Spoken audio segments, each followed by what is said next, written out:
Let's listen to an expert doctor for hypertension in young population along with coronary artery disease and higher heart rate. Can be sure of happy heart? Today we have Dr. Madhavi Rota, consultant interventional cardiologist, Madhavi Heart Center, Warangal. How do we define hypertension and when should we conclude that the person has hypertension? Normal blood pressure is less than 120 by 80, that is systolic blood pressure less than 120 and diastolic blood pressure less than 80. This is considered as normal blood pressure. If the blood pressure is more than 130 systolic or more than 80 diastolic is considered as hypertension, then we have to consult the doctor immediately. Can high blood pressure be completely cured? High blood pressure cannot be completely cured, but we can reduce the blood pressure. But at times in the early stages, patients may not be needing medication regularly. Their high blood pressure can be managed only with the non-pharmacological measures like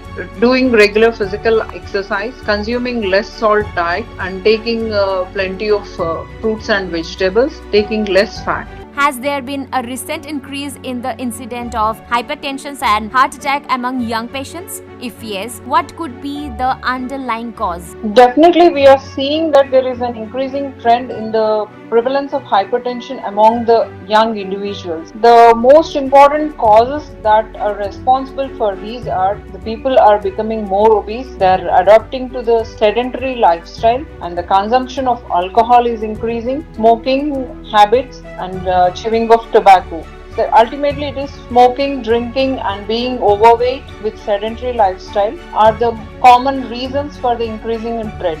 And we have to remember that these are all modifiable factors with which we can reduce the prevalence of occurrence of hypertension in young individuals. Thank you, doctor, for your time.